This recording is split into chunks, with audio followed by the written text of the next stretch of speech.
संविधान को तो आप खत्म कर रहे हो। आंख पर की पट्टी खोल दी तो आप खुले आंख से भ्रष्टाचार देखते रहो और संविधान की हत्या देखते रहो। संविधान के खिलाफ बनी हुई सरकार महाराष्ट्र में सर्वोच्च न्यायालय ने आंख पर पट्टी बांधकर ये सरकार चलाई। 2 साल तक तारीख पे तारीख निर्णय नहीं दिया। न्याय का तराजू समान होगा, लेकिन हुआ है क्या? 10 साल में ये ईडी वाले सीबीआई वाले पकड़ कर मोदी जी के पास लेके जाएंगे, मोदी जी मशीन में डाल देंगे, क्लीन होकर बाहर आ जाएंगे। देश देख रहा है। देश के जनता ने भी अपने आंख पर पट्टी नहीं बांधी है, वो तो पहले से खुला है। जो न्यायमूर्ति की जो स्टैच्यू है उसके ऊपर से जो आंख पे जो पट्टी थी वो हटा दी गई है और गढ़वाल के बदले संविधान जो है वो हाथ में दिया गया है। देखिए, न्यायालय का मतलब और काम है संविधान की रक्षा करे,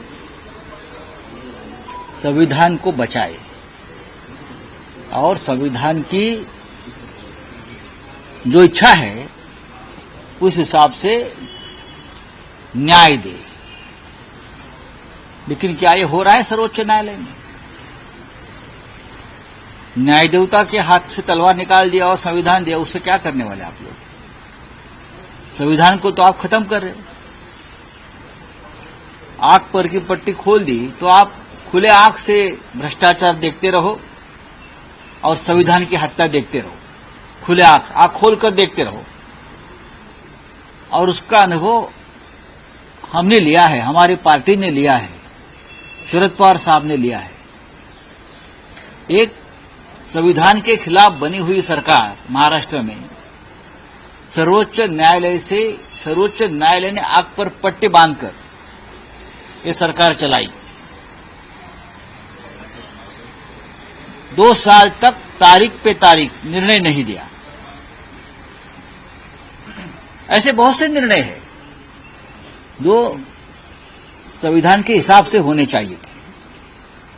संविधान की हत्या तो इस देश में दर दिन होती है। अब न्याय देवता के हाथ में आप संविधान की किताब देकर आप आरएसएस का एजेंडा चला रहे हो, क्योंकि उनको एक प्रचार करना है। ये प्रचार है, ये प्रोपेगेंडा है। क्योंकि लोकसभा चुनाव में संविधान खतरे में का जो नारा गूंजा और घर घर तक गया, तो ये जो आप किसी ने निर्णय लिया है, ये बीजेपी का और आरएसएस का प्रचार करने की ये एक बहुत बड़ी कोशिश है। जो परंपरा चलती आई है कि हमारी न्याय देवता सभी को उसके हाथ में एक तराजू होता है और पट्टी बांधी। मैं देखूंगा नहीं कौन छोटा है कौन बड़ा है, सबको समान न्याय होगा, न्याय का तराजू समान होगा। लेकिन हुआ है क्या? 10 साल में ये नहीं हुआ है और हम उसके सबसे बड़े विक्टिम हैं। मैं आदरणीय सर न्यायाधीश जी, मैं लॉर्ड्स के ये पूछूंगा कि महाराष्ट्र की विधानसभा खत्म हो गई, भंग हो गई, लेकिन आपने 40 जो ऐसे विधायक है जिसने 10th शेड्यूल का भंग किया संविधान की, उसके ऊपर आप निर्णय नहीं ले सके, तो कौन सा संविधान है? आपके लाइब्रेरी में संविधान वाली आप एक मूर्ति रखेंगे, आप उसे क्या होगा? देश की जनता ने सब कुछ देख लिया है। आपने हमारी पार्टी किसकी है, शिवसेना और राष्ट्रवादी कांग्रेस, और चिन्ह किसका, उस बारे में निर्णय नहीं दिया है। क्योंकि संविधान जो है, संविधान कहता है और कानून ये कहता है कि अगर 40 लोगों का डिस्क्वालिफिकेशन होता है तो निर्णय अलग हो जाता है। और आपने इस बारे में पहले स्ट्रिक्चर पास किए हैं कि ये गलत हुआ है महाराष्ट्र में। ऐसे बहुत से संविधान के खिलाफ जो काम हुए हैं हमारे न्याय क्षेत्र में, उसके बारे में हम बोल सकते हैं। तो ये जो आप संविधान मूर्ति के हाथ में आपने दिया है, आप संविधान बचाने का प्रोपेगेंडा कर रहे हैं, लेकिन इस देश में ऑलरेडी संविधान को खत्म कर दिया है। संविधान की हत्या दर दिन हो रही है। सर, मोदी के जो किंग मेकर है नायडू जी, उनको ईडी की तरफ से क्लीन चिट दी गई है, किस तरीके से देखते हो सर? हाँ, अभी संविधान आया है न्याय देवता के हाथ में, तो ऐसे निकाल तो देते रहेंगे। 372 करोड़ का घोटाला है, 372 करोड़ का।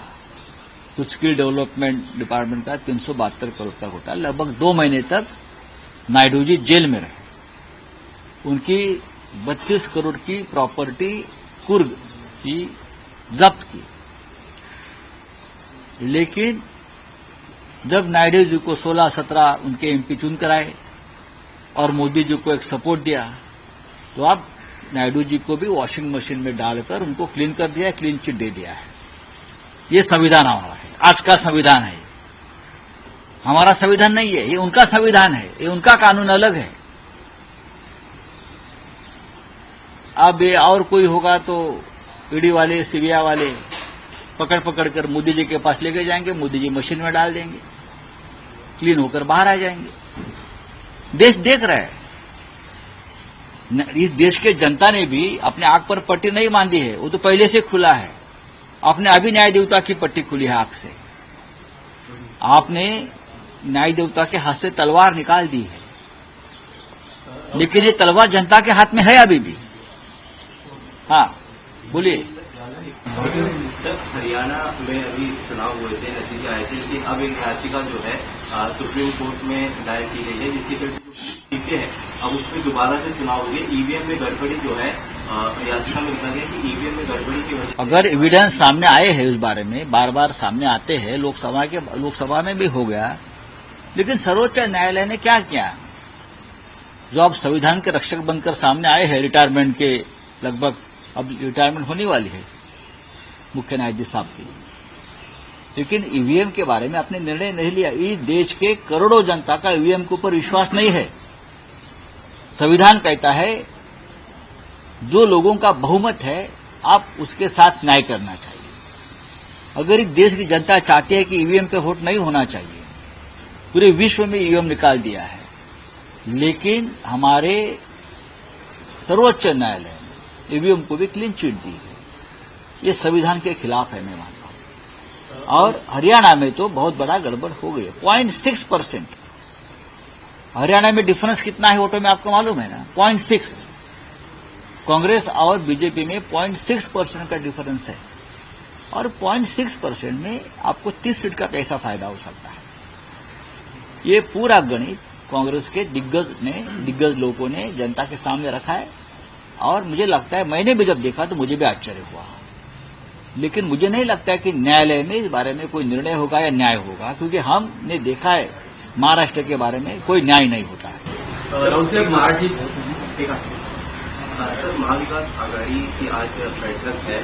कांग्रेस ने कल दिल्ली में ये कहा कि लगभग 215 सीटों पर जो है चर्चा पूरी हो गई है। कुछ सीटों पर देखिए, लगभग आज की हमारी आखिरी बैठक हो सकती है। आज के बाद बैठक नहीं हो सकती शायद, क्योंकि आज हमको पूरा जो विषय है सीट से बंटवारे का वो खत्म करना पड़ेगा, क्योंकि चुनाव की घोषणा हुई।